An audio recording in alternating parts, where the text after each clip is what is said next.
Rejoice in the Lord always. Again, I will say, rejoice.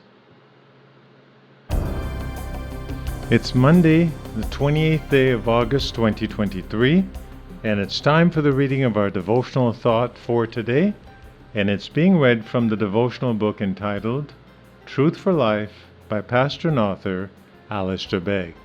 And if you are unfamiliar with Alistair Begg, he's the senior pastor of Parkside Church in Cleveland, Ohio, and the Bible teacher at Truth for Life, which is heard on the radio and online around the world.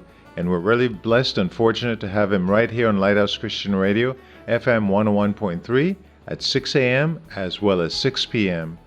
every Monday through Friday. Today's devotional thought is entitled, The Path Towards Rejoicing. That's the path toward rejoicing. And the verse today, Philippians chapter 4, verse 4, which says, Rejoice in the Lord always. Again, I will say, rejoice. That's Philippians chapter 4, verse 4. Alistair Begg writes, Happiness cannot be turned on like a tap.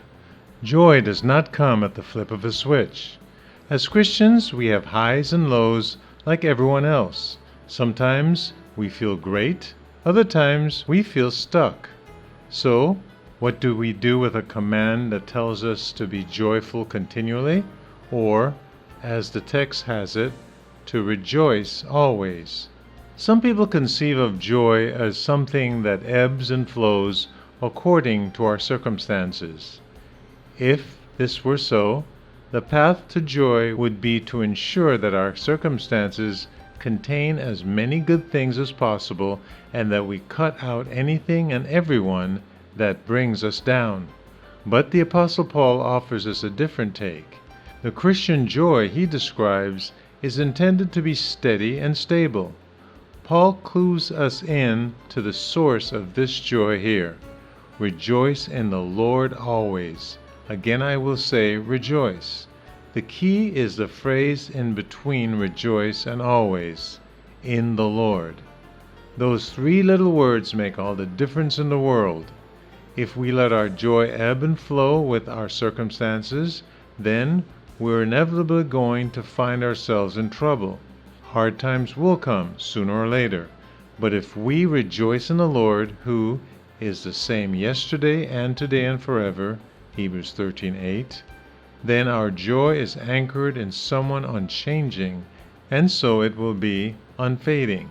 Christian joy can be a joy that coexists with deep sadness. Your circumstances may bring you grief, but they need not extinguish your joy if you find it in the Lord, in He who is, how He loves you, and what He has promised you. Place your hope in Him and remind yourself of His unchanging nature, and you will be on the path towards rejoicing always, even in hardship.